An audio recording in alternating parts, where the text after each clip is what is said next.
다시. 네, 그래서 이거 우선 4,300 맞고 내려오고 있는 모양새고 어, 상승이 나올 것 같지 않아요. 너무나 명확하게 인버스로 보고 있는 상황이고 이 뒤쪽에서도 얘기를 하겠지만 저는 유럽 쪽이 분명히 문제가 생길 거라고 보고 있습니다.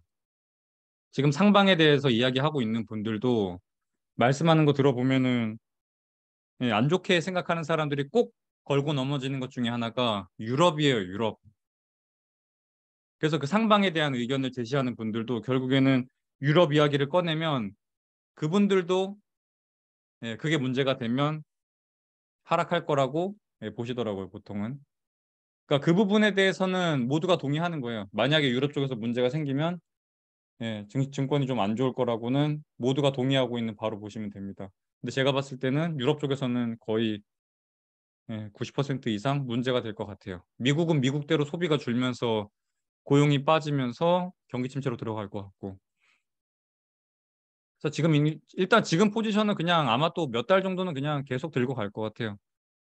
저 다음 주에 스페인에 한 2주 정도 신혼여행 가는데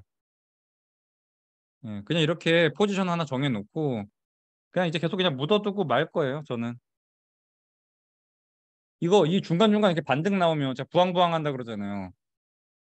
혹시라도 인버스 투자했다가 여기 중간중간에 이렇게 반등 나오면 자꾸 뭔가 이렇게 막 마음이 막 그런 건 알겠는데 제가 기존에 있던 그 300명은 부황부황 하지 말라고 이거 엄청 정신교육을 많이 해놨는데 아무튼 이게 중간중간에 이런 거 나온다고 너무 막 그렇게 개의치 마세요. 그냥 본인이 보는 이 경제 뷰랑 인사이트를 믿으세요. 아무튼 향후 대응은 이렇게 진행하시면 될 것 같고 오늘 주제는 국채고요. 이 채권 금리가 지금 뭐 스프레드가 벌어진다, 금리가 올라가서 뭐 문제가 된다, 하이힐드 스프레드가 올라가고 있다 이런 말이 되게 많은데 그게 왜 문제가 되는지 뭐 장단기 금리가 역전된다고 하는데 뭐가 문제인지 그거 설명하려고 오늘 거 좀 들고 왔습니다. 모든 채권의 금리는 딱 요런 구조로 되어 있어요. 보통은 어떤 기준이 되는 금리, 뭐 여기 옆에 있는 것처럼 중앙은행의 금리일 수도 있고 선진국의 기준금리 혹은 국채금리일 수도 있어요. 보통은 전 세계가 미국의 10년물을 벤치마킹해서 가져다 사용을 합니다. 이렇게 기준이 되는 금리가 존재하고 여기에 추가적으로 가산금리라는 게 붙어요. 가산금리는 보통 만기에 따라서 짧으면 당연히 신용도가 올라갈 테니까 디폴트가 날 확률이 더 적어질 테니까 이 금리가 더 낮아지게 되는 효과가 있고 장기로 가져가면 가져갈수록 이 디폴트에 대한 리스크가 올라가다 보니 금리가 더 많이 붙게 돼요. 그래서 이 기간에 따라서 가산금리가 변하는 게 하나 있고 두 번째는 이 돈을 빌리는 채무자의 신용도에 따라서 가산금리가 오르고 내리고 합니다. 당연히 리스크만큼 이 금리가 올라가게 되는 거고요. 지금 말씀드린 대로 보통은 이제 선진국에서 나오는 채권이나 이 중앙은행, 선진국의 중앙은행에서 말하는 기준금리가 이 레퍼런스 기준금리가 되고 여기에 가산금리가 붙는 거는 뭐 이태리처럼 신용도가 안 좋은 경우에는 유럽 내에서도 독일이 이제 그 유럽 내에서의 선진국 역할을 하고 있는 거니까 독일 대비 이태리의 신용도에 따라서 얼마나 가산금리가 붙는지에 따라서 이제 최종 국채금리가 결정된다고 보시면 됩니다. 그래서 뭐 국채가 아니라 회사채가 됐든 모든 이 채권은 다 보통 이 두 가지 금리 구조로 된다고 보시면 돼요. 그래서 어떤 기준이 되는 기준금리에다가 각자 채무자의 상황에 맞는 가산금리가 붙는다고 이 구조 하나 이해하시고 앞으로 나오는 거에 대해서 이해하시면 됩니다. 요즘 이제 금리가 올라가고 있는데 금리가 올라가면 무슨 문제가 생기는가? 뭐 막 장단기 금리가 벌어지고 뭐 이제 지금 역전이 됐죠, 아예. 그리고 이제 하이힐드 스프레드가 벌어지고 뭐 이태리랑 독일의 스프레드가 벌어지고 뭐 일본은 지금 YCC를 해서 국채 금리를 고정해 놓고 기준금리도 계속해서 그냥 마이너스 0.1%로 고정되어 있는데 얘네는 그럼 왜 못 올리는가? 도대체 이 금리라는 게 각 주체들에게 어떤 영향을 미치는지에 대해서 이게 좀 구분을 하셔야 돼요. 제가 봤을 때는 크게 두 가지로 구분이 가능해요. 문제가 되는 게. 첫 번째는 아까 말한 뭐 독일에서 이태리 금리를 뺀 거라든가 뭐 또 뭐가 있을까? 하이힐드 스프레드. 하이힐드 스프레드도 그렇고 둘 다 위험 자산. 위험 자산이라고 하면은 이태리 금리 아니면 요 정크 본드들의 금리에서 기준이 되는 독일 금리 그리고 이제 미국채 10년물 금리 요 두 개의 차이를 가지고 요 스프레드를 보통 얘기를 하게 되는데 지금 제가 요 들고 온 차트는 하이힐드 스프레드고요. 보통은 정크 본드 채권 평균이 10년물 평균이랑 그리고 미국채 10년물 금리 요 차이를 가지고 가상금리를 결정하게 됩니다. 근데 우리가 이 스프레드를 보는 이유는 이 스프레드가 벌어지면 요 전 페이지에서 말씀드린 것처럼 결국에는 기준이 되는 어떤 가장 안정적인 자산에 대한 금리 대비 위에 붙는 요 채무자의 신용도 혹은 이 기간에 따라서 붙는 요 금리가 올라간다는 걸 뜻해요. 그 말이 뭐냐?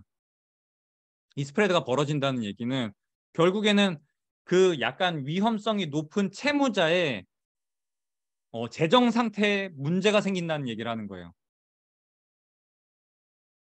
요 스프레드가 벌어지는 만큼 가상금리가 많이 붙는다는 얘기인데 왜 가상금리가 많이 붙냐면 채무자에게 뭔가 문제가 생겼을 확률이 높다는 걸 뜻하는 겁니다.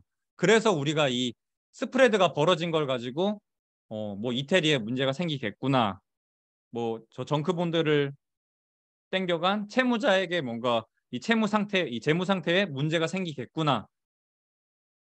그 채무자에 대한 현황에 대한 상태를 볼 수 있는 걸로 이 스프레드를 보통 들고 옵니다. 두 번째는 만기 연장할 때 문제가 생겨요. 원래는 그냥 이자가 지금 뭐 4%였던 게 뭐 6%가 돼. 우리 그냥 부동산으로 치면 주담대를 봤을 때 단순히 이자가 올라가는 거는 그냥 뭐 1% 포인트 올라간 뭐 2% 포인트 올라가고 이러는 거는 큰 문제가 되지 않아요. 어지간하면 다 버티죠, 우리가. 단순히 그냥 이자가 올라가는 거는.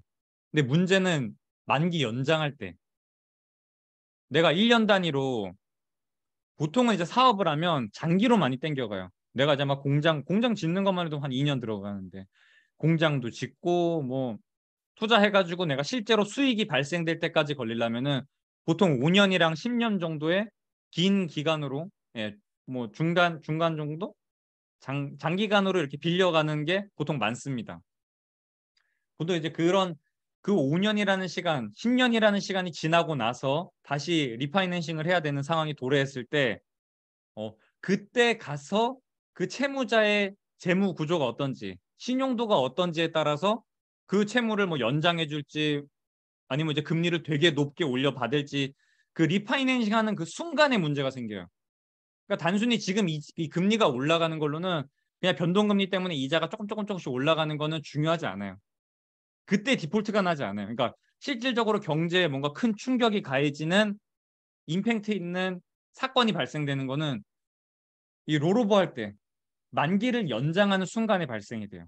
그래서 우리가 올해 들어와서 지금 금리를 이렇게 쭉 땡겨가고 있긴 한데 제가 말씀드린 것처럼 보통 뭐 사업을 한다던가 국가가 돈을 빌린다던가 할 때는 장기간으로 빌려요. 그래서 아직 우리가 이 금리를 올린 시간 자체가 이제 해봐야 한 6개월 됐네. 6개월을 굉장히 빠른 속도로 올리긴 했지만 실질적으로 그 채무자가 디폴트가 발생되는 거는 이 만기 연장이 하러 가는 그 순간이 왔을 때 문제가 되는 거예요. 이 구분을 하셔야 돼요. 이 하이힐드 스프레드, 그러니까 이 스프레드가 벌어지는 거는 채무자한테 우리 이 사회 계층에서 이 주로 좀 리스크가 하이 리스크를 갖는 저신용자들에게 어떤 뭐 경제 상황이라던가 신용도에 문제가 생겼구나라는 거를 판단할 때 요 스프레드를 보게 되는 거고요. 실질적으로 금리가 올라가서 문제가 되는 거는 예, 이 롤오버 할 때 만기를 연장하는 순간에 문제가 되는 거예요. 첫 번째로 이게 스프레드가 벌어지면 지금 신용도가 좀 낮거나 뭔가 재무 상태에 좀 문제가 있는 친구들이 앞으로 이 뭐야 롤오버 할 때 문제가 생길 수 있겠구나라는 그 선행 지표로서 요 스프레드를 보는 거예요. 채무자의 재무 구조를 보기 위해서 요 스프레드를 보는 거고, 실질적으로 경제에 크래시가 가해지는 거는 요 만기 연장할 때라고 요 두 가지 상태를 구분을 하셔서 이 금리가 뭐 경제에 미치는 충격에 대해서 구분을 해야 됩니다. 요 오른쪽에 있는 보통 요 만기 연장에서도 이제 뭔가 우리가 문제가 된다고 하는 거를 얘기할 때는 정부가 보통 땡겨가는 게 되게 많을 거 아니에요. 아무래도 채무 이 국채 발행 자체가 규모가 훨씬 많겠죠. 정부가 발행하는 게. 이거 보시면 뭐 GDP 대비 국가 부채 비율 여기서 이제 뭐 나타내고 있는데, 뭐 그리스야 뭐 아시다시피 예전에도 뭐 디폴트 난 적이 있고 문제가 되고 있는 상황이고, 두 번째 이제 디폴트 날 수 있는 우려가 되고 있는 게 이태리 들어와 있고, 그리고 뭐 일본이야 뭐 아시다시피 그냥 미친 듯한 양적 완화로 인해서 이미 뭐 국가 부채 비율이 이 말도 안 되는 수준이죠, 이거는. 일본에서 만들어 이 뭔가 생산해내는 뭔가 부가가치가 현재 얘네가 이 머리 위에 짊어지고 있는 부채 비율이 2.5배라는 얘기예요. 그러니까 너무 터무니없이 말도 안 되는 상황의 부채 비율을 일본은 가지고 있어요. 이게 뭐 각 나라마다 지금 여기 보면 뭐 부채 비율이 뭐 이렇게 막 되게 높은 것처럼 되어 있는데, 이미 100% 넘은 지는 되게 오래됐고, 그럼 이 여기에 있는 국가 부채의 채권자가 누가인지가 또 여기서 되게 달라집니다. 일본은 이건 이제 뭐 뒤쪽에서 말씀드릴게요. 일본 같은 경우에는 보통 국가가 많이 지고 있어요. 그러니까 이 국가 국민. 일본 같은 경우에는 일본 국민들이 이 일본 정부의 부채에 대한 채권자가 일본 국민이에요. 국민이 지고 있는 상태예요. 뭐 그리스나 이탈리아는 뭐 애초에 이건 다 그냥 정부가 망한 상태인 거고, 미국은 보통 그냥 정부가 집니다. 기축통화기 때문에 그냥 정부가 지고 가요. 여기는 뭐 개인에게 넘긴다던가 그런 거 없어요. 여기는 그냥 기축통화여서 그냥 찍어서 그냥 계속 부채 그냥 머리 위에다 쌓고 가고 있어요. 여기는 그냥 기축통화여서 이래요. 일본도 기축통화여서 그래도 이런 비율을 하면서도 유지하고 있는 게 굉장히 큽니다. 그래서 이 뒤쪽에서는 우선 이태리, 제가 유럽이 왜 이 뻥날 거라고 생각하는지를 좀 말씀을 드릴게요. 일단 마리오가 갔죠. 연정에 실패하면서 갔습니다. 근데 뭐 마리오 드라기는 어쩔 수 없이 갈 수밖에 없었어요. 이태리는 계속해서 저 유럽 안에서 뭔가 약한, 그러니까 자기네가 착취당한다고 생각해요. 이태리는. 유로존 입장에서는 이태리가 굉장히 골칫덩어리인데, 이태리는 이태리 국민들 입장에서는 뭐 프랑스나 독일이나 이런 데서 자기네 국가에서 생산하는 걸 착취해 간다고 이렇게 그렇게 여겨요. 그래서 이 오른쪽에 있는 거는 이거 제가 이 이태리에서 어떻게 예산을 집행하는지를 좀 찾지를 못했는데, 우선 19년도 자료예요. 제가 가장 최근에 찾은 게 요 정도밖에 안 됩니다. 그래서 보시면은 1년 예산의 10%가 넘는 국가 예산의 10% 넘는 비율이 이자로 나가요. 근데 여기는 이 국채를 다 뭐 20이라던가 독일에서 사주기 때문에 이 이자가 진짜로 그쪽으로 빨려 나가는 거예요. 국가 예산의 10%가 진짜 국외로 다 날아가고 있어요. 근데 물론 또 날아간 만큼 다시 또 이 국채를 사주기 때문에 뭐 그냥 그런 관계를 유지하고 있죠, 서로. 그래서 여기 보시면 이태리 채권하고 독일 채권, 가장 처음에 말씀드렸던 안전자산과 이제 하이 리스크 자산의 이 국채 금리에 따라서 이제 이 이태리의 재무구조 상태를 이제 논할 수 있는데, 아까 이 전 페이지에서 딱 말씀드렸죠. 이 왼쪽 상태라고 보시면 됩니다. 근데 이태리는 왼쪽이랑 오른쪽이랑 두 가지 다 해당이 돼요. 그래서 제가 이태리가 문제라고 하는 거예요. 보시면 애초에 나가는 이자 지출 자체가 10%가 넘는 상태예요. 그렇기 때문에 지금 금리가 올라가는 문제, 금리가 올라가면은 내가 지금 이자 지급을 엄청 많이 하고 있는데 이태리 국채 금리가 계속해서 올라가. 내가 만기에 돌아야면은 다시 국채를 많이 찍어내서 돌아오는 만기에 도래하는 국채 이 상환해야 되는 거를 폰지 사기처럼, 진짜 말 그대로 이건 근데 뭐 요즘 모든 나라가 다 똑같이 하고는 있는 상태인데, 돌아오는 만기 국채에 대해서 다시 재발행을 통해서 돌려막기를 하고 있는 상황입니다. 근데 이태리 같은 경우에는 이 이자 지출이 되게 많은 상황에서 지금의 이렇게 금리가 튀어 올라가고 있는 상황이 이 만기 연장하는 데 있어서 굉장히 부담스러워요. 자체적으로도 독일이랑 스프레드가 벌어지면서 굉장히 이태리에 대한 신용, 그러니까 신용에 문제가 생기고 있는 상황이라고 보면 되고, 그래서 왼쪽 문제도 발생되고 있고, 이태리는 이자 쪽에 배정되어 있는 예산 자체도 높다 보니 지금 금리가 올라가는 게 만기 연장이 될 때도 문제가 돼요. 근데 정부는 보통 매년 이 국채를 찍어내면서 만기가 되는 거예요. 차라리 내가 막 그냥 저 정크본드 회사면 한 5년마다 한 번씩 만기가 돌아오는 거에 따라서 이제 뭐 문제가 생기거나 아니면 다시 이제 뭐 이율을 올려서 리파이낸싱 하거나 하면 되는데, 정부는 매년 10년물, 5년물, 2년물 뭐 이렇게 장단기 금리를 이 국채를 매년 발행해요. 이 롤오버 하는 게 매년 발생이 되기 때문에 이태리는 지금 두 가지 문제가 동시에 발생되고 있어요. 지금 보시는 것처럼 독일 국채 대비해서 이태리 국채가 높다, 이 스프레드가 벌어지다 보니 이태리 이 국가에 대한 신용도에 대해서 서서히 이제 의심이 들면서 문제가 되고 있는 상황이고, 그러다 보니 가상금리는 가상금리대로 더 주게 되는데 1년 예산 중에 이자로 나가는 비용이 13%, 지금 제가 이거 최근에 봤을 때 15%인가 그랬어요. 그냥 1년에 15%가 이자로 나가요. 이러고 있는 상황입니다. 근데 이렇게 신용도에 문제가 생기다 보면 또 하나 웃긴 게, 이 만기 국채를 계속해서 폰지 사기처럼 계속해서 국채 발행을 통해서 돌려막기를 해야 되는데, 신용도에 문제가 생기면 장기 국채 발행이 안 돼요. 장기 국채를 안 사줘요, 사람들이. 그러다 보면 장기 국채 금리가 또 올라가게 되고 어쩔 수 없이 단기 국채로만 발행이 돼요. 그럼 만기 연장 계속 돌아오는 거예요. 전 세계에서 국가 디폴트를 가장 많이 있는 나라가 스페인이에요. 스페인이 예전에 막 한참 패권 잡았을 때 쇠퇴할 때 있죠. 허구 헛날 전쟁하러 다닐 때. 그 전비 마련하려고 국채 발행을 했었는데, 스페인이 딱 이 신용도에 문제가 생기기 시작하면서 장기 국채 발행이 안 됐고, 그러다 보니 단기 국채로밖에 발행을 할 수 없었어요. 그래서 단기 국채로 계속 1년짜리, 2년짜리로 발행을 했는데 역시나 만기에 돌아올 때마다 디폴트가 나면서 스페인은 그냥 2년마다 한 번씩 디폴트가 났던 그런 때가 있어요. 그 상황을 똑같이 이태리가 걸을 것처럼 지금 보이고 있는 상황이에요. 일단 상황은 그래요.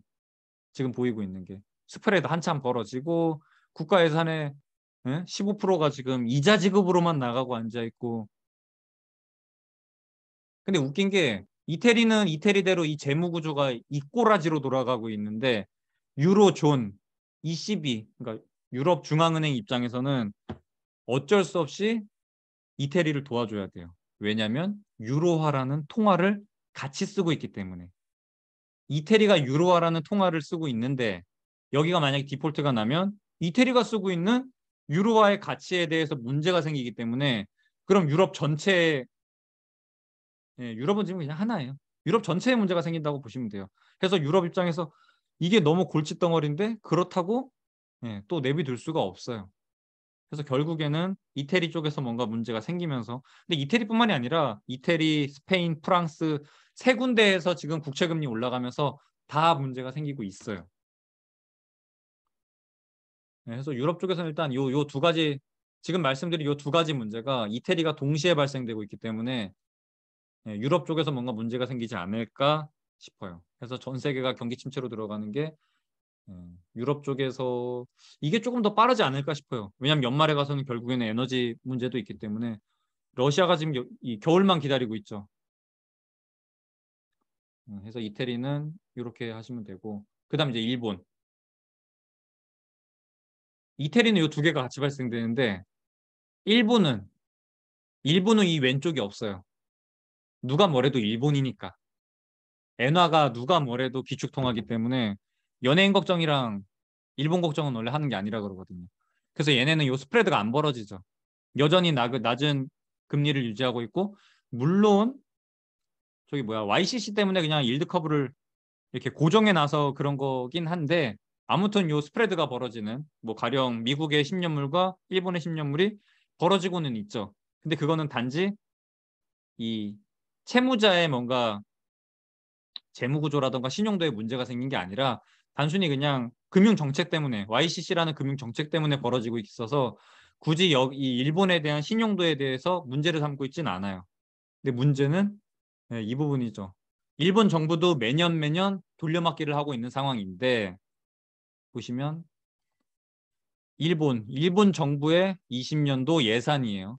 제가 이거는 엔화 관련된 그 영상 올릴 때도 한번 보여드렸었는데, 일본은 20%가 넘어요. 이게 25%인가 그래요. 25%가 이자 지급으로만 나가요. 한 해 예산의 25%가 단순히 지금까지 발행했던 국채에 대한 이자 지급으로 나가고 있습니다. 그리고 보시면 30%는 그냥 사회복지. 아무래도 고령화 사회다 보니까 뭔가 이렇게 노인들을 위한 지원금이라던가 뭐 지하철 요금이라던가 이런 사회 보장을 위한 예산으로 이제 나가는 부분이 30%가 넘습니다. 그래서 국가 예산의 절반이 넘는 부분이 그냥 이 국가를 그냥 최소한으로 돌리는 데 필요한 걸로 그냥 50%가 넘게 날라가요. 그래서 지금 이렇게 이자로 나가고 있는 게 23% 정도가 되는데, 그럼 이제 일본 국채를 누가 보유하고 있냐? 누가? 일본 은행. 일본 은행이 대부분 보유하고 있어요. 근데 여기 보면 가계라고 돼 있는데, 뭐 보험, 연기금 이게 다 국민 돈이에요. 그러니까 국민이 어딘가에는 돈을 다 예치시켜 놓고, 예금 취급 기간 이게 지금 50%가 넘었어요. 일본은 BOJ. 이게 지금 20년 기준으로 제가 들고 온 건데 50%가 넘었습니다. 아무래도 무제한 양적 완화를 진행하고 있고 무제한 국채 매입을 하고 있다 보니 대부분의 국채를 BOJ가, 그러니까 일본 중앙은행이 들고 있어요. 그 가계라고 하고 있는 부분이, 뭐 가계가 뭐 국채를 사봐야 뭐 얼마나 샀겠어요. 여기 있는 뭐 공적연금, 뭐 예금 취급 기간 이게 다 그냥 국민 돈을 어디다가 예탁했을 때 그 돈으로 그냥 일본 국채를 샀다는 얘기예요. 그래서 대부분, 그러니까 이 일본 BOJ를 빼면은 이 보험, 연기금 이거 전부 다 국민 돈인 거예요. 여기는 해외 자산이 일본에 대한 국채를 매입한 규모는 7%, 7%. 우리나라가 IMF 왔을 때는 외화 채권 때문에 문제가 생겼던 거죠. 이 그러니까 달러 채권이 이 만기에 도래했을 때 그걸 갚지 못해서 디폴트가 났던 건데, 뭐 원화였으면 그냥 한국은행에서 찍어가지고 냈다 갚으면 상관이 없는데 외화다 보니 문제였던 거고, 여기도 보시면 해외 자본이 일본 국채에 대해서 들고 있는 부분은 7%밖에 안 돼요. 대부분은 그냥 다 국내 안에서 돌고 있는 거예요. 막말로 뭔가 못 갚는 상황이 도래했을 때는 그냥 모든 국민들이 눈 한번 딱 감고 그냥 이거 다 그냥 없던 일로 하고 나라 앞으로 잘 운영합시다. 뭐 이렇게 하고 그냥 한번 넘어가면 되는 거예요. 실제로도 과거에 그때 이제 국민과의 뭔가 합의는 아니었고 그냥 재산세를 미친 듯이 때려서 세금을 미친 듯이 때려가지고, 왜냐면은 국민이 채권자다 보니까 국민들한테 세금을 미친 듯이 걷어서 그걸 탕감시켜 버렸어요. 그걸 한번 한 적이 있어요, 일본이. 그래서 일본은 직접적으로 일본이 이 정부가 디폴트 나기는 솔직히 쉽진 않아요. 그럴 리 없어요, 그냥. 물론 뭐 엔화를 찍어서 갚을 수도 있는데 비단 그게 아니더라도 그냥 뭐 소득세 같은 거, 재산세 같은 거 많이 때려가지고 갚는 방법이 있습니다. 그리고 요 일본은행에서 설령 이게 20%가 이자로 나간다고 해도 일본은행으로 들어갔다가 다시 재무부로 돌아옵니다. 제가 알기로는 뭐 대부분의 중앙은행들은 다 이 방식을 취해요. 양적 완화랍시고 중앙은행이 이 자국의 국채 매입을 하는데 실질적으로, 그러니까 물론 나가긴 나갑니다. 지금 여기 보이시는 것처럼 이 예산 중에서 이자로 나가는 비용을 책정은 해요. 근데 이게 중앙은행으로 다시 갔다가 중앙은행에서 다시 남는 돈들로 뭐 중앙은행에서 상업은행한테 홀금리라고 해가지고, 우리나라로 치면은 한국은행한테 국민은행이나 신한은행이나 뭐 이런 데서 우리은행이나 이런 데서 돈을 빌려서 대출을 해주는 건데 그렇게 해서 생긴 뭐 이자 같은 돈들이 있을 거 아니에요. 상업은행한테 돈 빌려주고 받았던 이자. 그런 것도 다 일본 정부로 그러니까 대부분 다 정부로 귀속돼요. 패드도 똑같아요.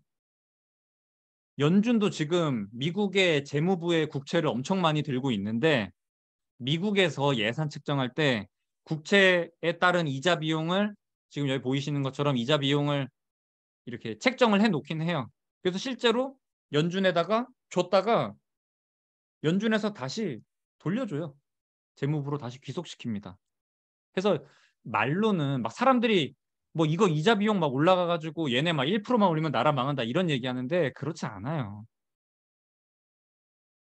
이 현대에 들어와가지고 금융 시스템 자체가 양적 완화라는 걸 실시하면서 국채를 많은 부분을 중앙은행들이 보유하고 있고 중앙은행으로 지급된 이 이자 같은 비용 같은 경우에는 갔다가 다시 돌아오는 구조예요.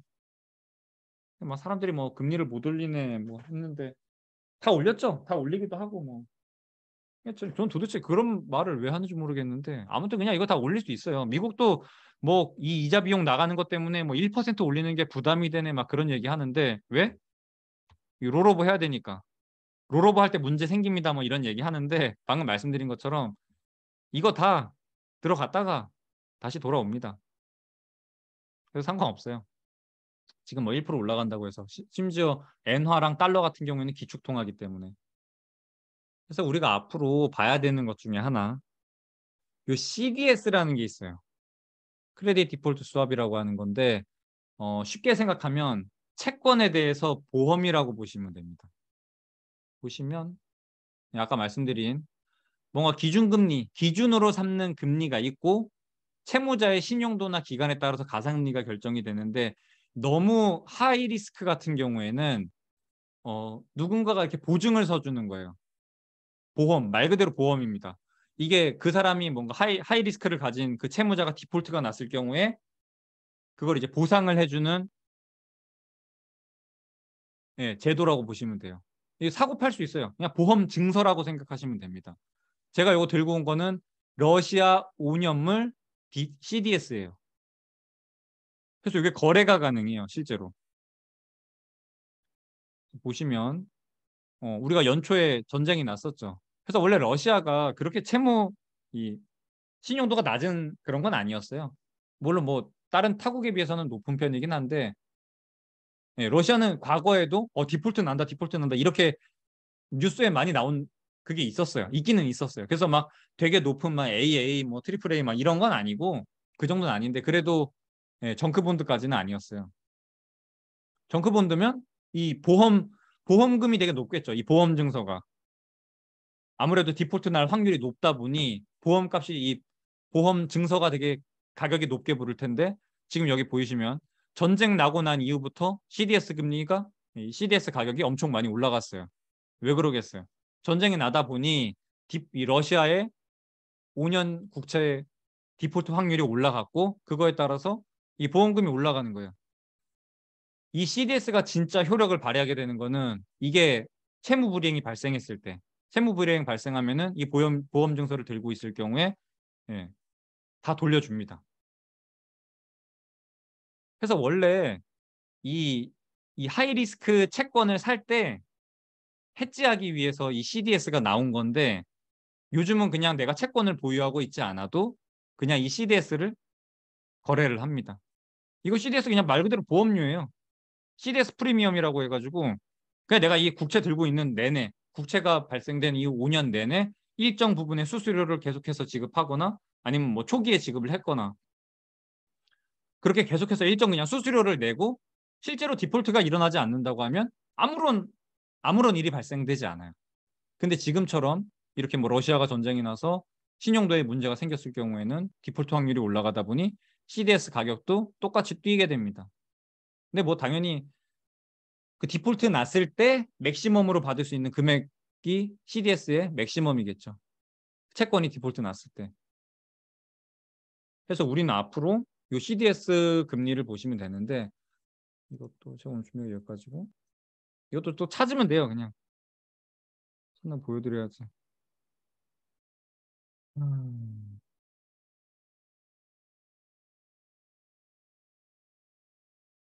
이게 한국 CDS.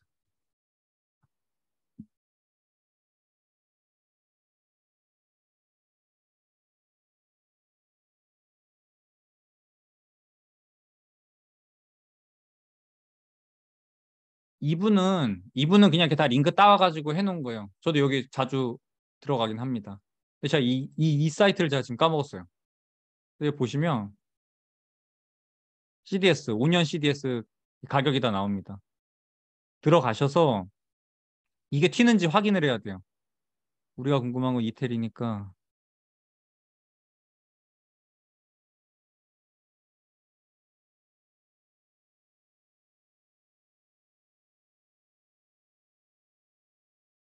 여기 있죠.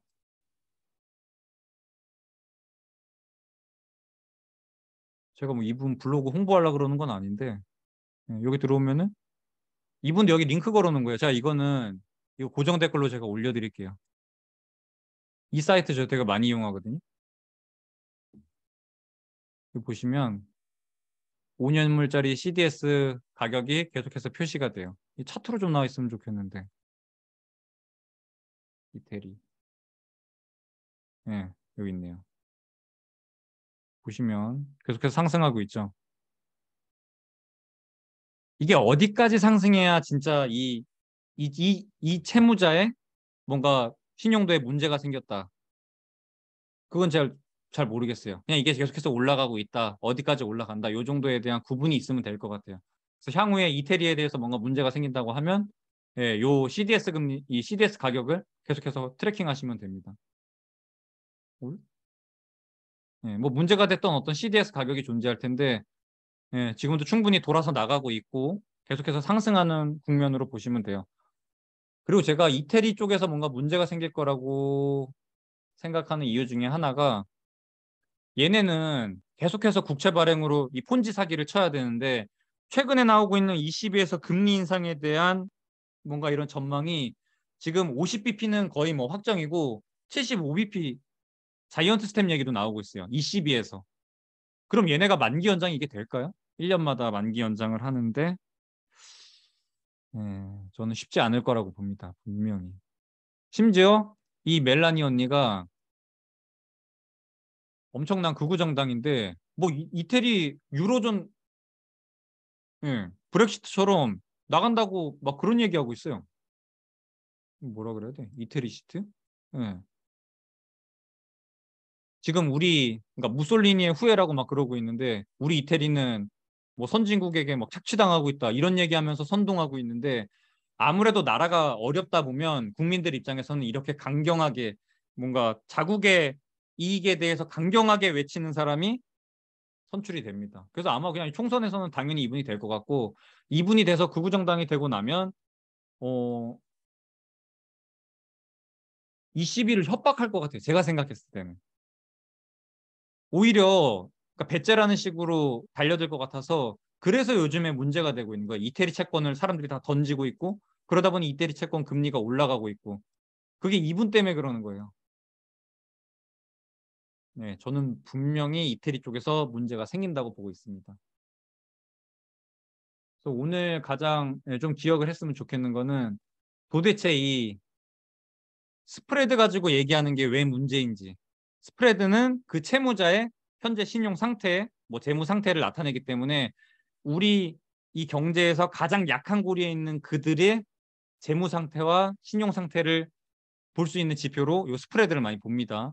첫 번째, 두 번째, 우리가 금리가 올라가고 국채 금리가 올라가다 보면 어, 이 롤오버 할 때, 만기를 연장할 때, 리파이낸싱 할 때 문제가 발생하게 되기 때문에 지금 당장에 이율이 올라가는 걸로 문제가 되지는 않지만 뭔가 추후에 금리가 저렇게 빠르게 뛰어 올라가면 그 약한 고리들에게 문제가 생길 수 있다. 뭐 그나마 정부 같은 경우에는 물론 만기 주기가 굉장히 빠르긴 하지만 그래도 정부다 보니 어느 정도 막을 수 있는데 이런 하이힐드 정크 채권 같은 경우에는 5년마다 딱 돌아왔는데 금리가 엄청 올라가 있으면 이 롤오버 하기 어렵겠죠. 그래서 이 두 개만 좀 구분을 하는 방법을 그런 인사이트를 좀 키우면 좋을 것 같습니다. 그리고 이태리에서 문제 생길 거예요.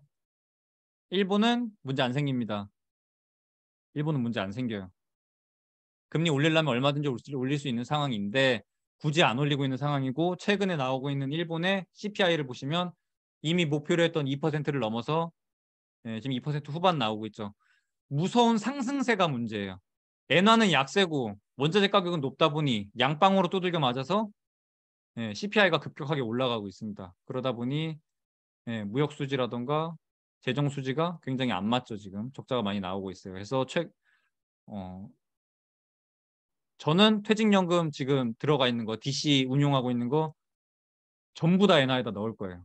지금 140달러 거의 다 왔는데 그냥 전량 뭐 S&P에다가도 넣을 생각이 있었는데 다 필요 없고 무조건 엔화 쪽에다 다 때려박을 예정입니다. 우리 향후에 이태리가 문제가 생기는 걸 보기 위해서는 CDS를 확인해라. 네, 이상입니다. 질문 있습니까?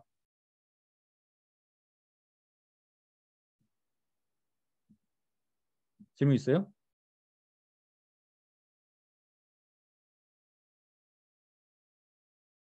1분만 기다리고 종료할게요.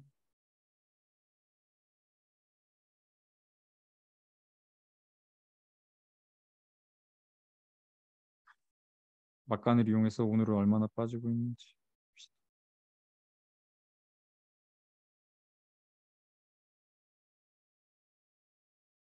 많이 안 빠지네. 0.5% 빠지고 있네. 달러가 높은 상태라 국내 상장 엔화 ETF가 유효하겠죠. 네, 지금은 넘어가는 건 말도 안 돼요. 지금 달러로 넘어가서 FXY를 산다?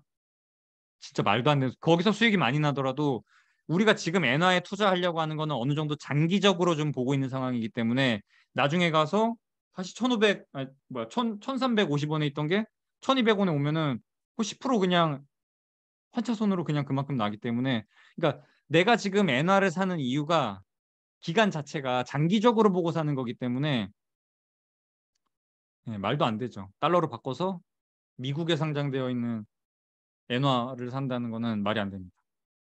차라리 그냥 국내에서 환전을 하세요. 엔화로. 엔화로 환전하고 외화 통장에 넣어서 이자 받아 먹으면 되죠. 그게 훨씬 나아요.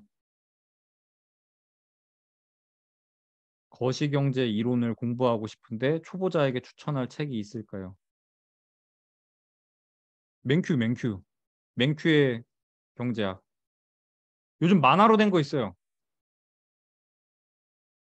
맹큐가 그래도 되게 괜찮은 게 이게 역사랑 엮여 있어서 제가 저번에도 말씀드렸지만 지금 이 경제 공부가 2면은 역사 공부가 8이에요. 역사랑 경제랑 다 엮어서 생각하셔야 돼요. 하락장에는 인버스로 어느 정도 해칭하는 거. 아, 근데 이번에는 진짜 타점 잘 잡은 것 같아. 4,300. 그쵸. 아마존에 비가 내리면 스타벅스 주식을 사라. 아, 이거 요즘에 들어오신 분들은 모르겠네요. 자, 이거 책 찍어서 올려드릴게요. 아주 좋은 거시경제 책이 있습니다. 거시경제랑 투자랑 엮은 책이 있어요. 이 책 너무 괜찮은 것 같아요. 근데 요거 말고 기본적으로 내가 그래도 거시경제를 좀 볼 줄은 알아야 되니까 음, 저는 경제학 수업을 다녔거든요. 제가 대학원에 있을 때.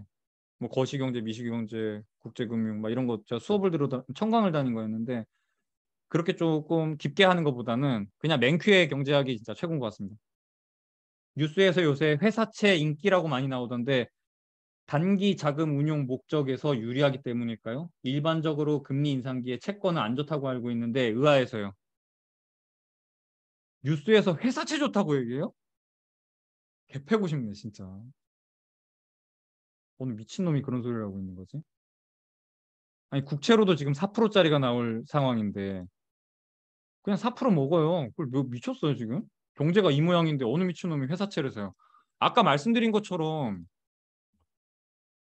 이게 회사채 같은 경우에 롤오버가 보통 5년짜리가 되게 많아요.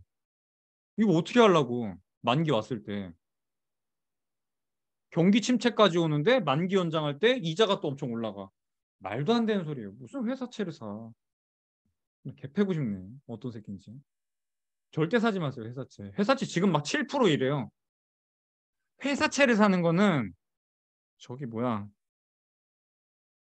경기 상승기에 경기 침체 다 오고 이제 부양책 때려박아가지고 경기가 이제 딱 바닥 찍고 서서히 턴할 때 그때 들어가는 거예요. 어디 병신같이 경기 침체 코앞에 두고선 회사채를 사고 앉아 있어. 그러니까 회사채가 안 팔리니까 뉴스에서 저딴 선전을 하고 앉아 있는 거예요. 어우, 저걸 또 개인한테 떠넘기려고 또 저러고 앉아 있네. 회사채 요즘 다 안 팔려요. 그러니까 뭐야 이 모집하는 만큼 안 팔려요. 절대 사지 마세요, 절대. 그냥 예금도 요즘 막 3.7% 이런 거 많이 나오니까 쓸데없이 회사채 저딴 거 사지 말고 예금 들더라도 6개월로 드세요. 1년 좋아. 맥시멈 1년까지. 2년짜리 들 필요 없어요. 왜냐하면 내년에 우리는 바닥에 저 쳐 널브러져서 죽어가고 있는 자산들을 주워야 되기 때문에 진짜 맥시멈 1년. 예. 근데 저는 지금 다 6개월짜리로 넣고 있어요. 한 투에 가면은 제가 6개월짜리 4% 어음, 예, 저는 5천만 원 거기다 넣었는데 그런 거 있어요. 조금 안정적이고 최대한 리스크 해칭을 위해서 기간은 짧게. 예, 요즘 진짜 회사채 프로모션 많이 하고 있어요. 근데 왜 하겠어? 뉴스에 왜 자꾸 나오겠어? 절대 만지지 마세요, 이런 거. 회사채는 빵꾸 나면 그냥 뒤지는 거예요, 그거. 0이에요, 0. 디폴트, 디폴트. 절대 만지지 마세요, 회사채. 특히 막 이름, 개뿔도 막 모르는 그런 거 있죠? 그런 거 절대 사지 마세요. 그리고 얘네가 왜 회사채 발행해서 차입하겠어요? 요즘 금리가 이렇게 높은데도 왜 회사채를 발행하겠어요? 잘 생각하셔야 돼요. 요즘 막 유상증자 이제 이 금리 많이 올라가면은 자금 조달 문제 생기면서 유상증자도 나올 거고 뭐 예, 회사채는 진짜 심지어 더 안 되고 있고 심지어 요즘 공모도 잘 안 되죠. 공모도 다들 막 상장하려다 말고 하고 있잖아요. 그러니까 자금 조달에 있어서 그 정도로 요즘 회사들이 많이 문제를 겪고 있는 거예요. 그 회사채에다가 왜 프로모션 붙여주겠어. 절대 사지 마세요. 코덱스, 미국, 나스닥 100 선물. 네, 그거 맞습니다. H 붙은 게 환해지예요. 우리는 지금 달러로 바꿔서 인버스에다 투자를 할 수가 없기 때문에 그냥 국내에 상장되어 있는 환해지 상품에다가 넣으면 됩니다. 일본 N 선물 ETF와 NH투자증권에서 N 환전 좀 하고 있는데 N 투자로 괜찮다고 보시나요? N은 괜찮아요. 내 포트를 전부 다 엔화로 돌리기에는 좀 그렇지만 일부 장기적으로 들고 간 포트에 대해서는 길게는 3년, 5년까지도 들고 갈 포트는 엔화로 채우는 거 괜찮습니다. 그래서 저는 퇴직연금, DC 자금을 예, 거기도 한 3천 정도 있는데 그거 다 거기다 넣을 거예요. 요새 증권 어플도 프로모션 많이 합니다. 예, 요약하면 회사채 사지 마세요. 그거 7% 주고 그거 괜히 그렇게 주는 거 아니에요. 그거 아니어도 우리 내년에 가면은 죽을 거 널렸다니까, 여러분. 부동산도 결국엔 다 빠개졌잖아요. 부동산 안 좋은 얘기하면은 자꾸 악플 졸라 달려가지고 내 얘기 안 했었는데 이제는 결과론이니까 많이 빠지긴 했죠. 결과론이니까 이제 얘기해도 되겠지. 근데 부동산은 진짜 최후에 사람들이 부동산도 막 이자 올라가가지고 막 힘들고 이럴 때 제일 먼저 이 처분하기 좋은 게 주식이에요. 제일 먼저 처분하기 좋은 게 주식이에요, 주식. 주식도 처분하고 금도 처분하고 뭐 들고 있는 자산 중에 처분할 수 있는 거 다 처분하겠죠. 그러니까 금도 사지 말고 금을 누가 또 무식하게 경기 침체 온다고 금 얘기하던데 아니에요. 경기 침체 오면 금 팔아서 땜빵 해야지 무슨 소리 하고 앉아 있어. 그러니까 금은 이제 시장에 많이 풀릴 수밖에 없어요. 나중에 찾아보세요. 그리고 막 달러 인덱스가 올라가다 보니까 결국에 금도 원자재거든요. 그러니까 금도 안 좋아요. 지금은 그냥 잘 모르면 저 국고채 뭐 ETF 사던가 지금 금리 많이 올라왔으니까 그래 국고채 그래 국고채 낫겠다 차라리. 국고채 사가지고 이자 잘 따박따박 받고 내년에 가서 내년 가가지고 정부 이 뭐야 경기 다 빠그라지고 하면 금리 어쩔 수 없이 내릴 거거든요. 그럼 뭐 양빵으로 다 먹을 수 있지. 근데 조금만 더 기다려 봅시다. 올해 이 금리 올리는 거 다 끝날 때쯤 가면은 금리 많이 올라가 있을 거예요. 지금도 한국채 3.7%요 정도 나오고 있는데 음, 장기물로. 왜냐면 우리나라는 장기 성장률이 없어. 인구 구조가 이미 망해가지고 장기 성장률 우리는 없어요. 그래서 기왕이면 장기 국채로 들어갔다가 내년에 경기 다 빠그라져가지고 금리가 빠이빠이 되면은 그때 팔면 됩니다. 아니 이것도 지금 제가 얘기하고 있는 게 국채 가격이 올라갈 거예요라는 얘기를 하고 있는 건데 아직도 이 조금 국채 금리와 가격에 대해서 좀 혼동하는 부분 여러분이 좀 있을 수 있으니까 그 부분을 제가 언급을 안 하고 있는 건데 아무튼 그냥 국채 금리 받다가 이 배당금 분배금이라 그래요. 또 저 국채에서 받는 건 분배금 따박따박 받다가 넘기면 됩니다. 그래서 포트의 일부는 저도 좀 국채 담을 생각도 하고 있어요. 요즘 너무 잘 올라오고 있어가지고. 근데 회사채는 아니에요. 절대 하지 마세요. 예금 넣더라도 1년, 맥시멈 1년, 2년 이런 거 넣지 마세요. 2년 넣으면 뭐 4% 이렇게 해준다고 하는데 왜 4% 주겠어? 잘 생각하시고. 저는 지금 다 6개월짜리로 찾고 있어요. 1년, 6개월. 저는 1년 뒤에 가가지고 혹시라도 뭔가 일이 생겨가지고 주춤해야 되는 상황 오면 그 예금 그냥 중도 해지하고 그거 사러 들어갈 거예요. 지금 또 나스닥이 미친 듯이 꼬라박고 있는데 해칭 잘하고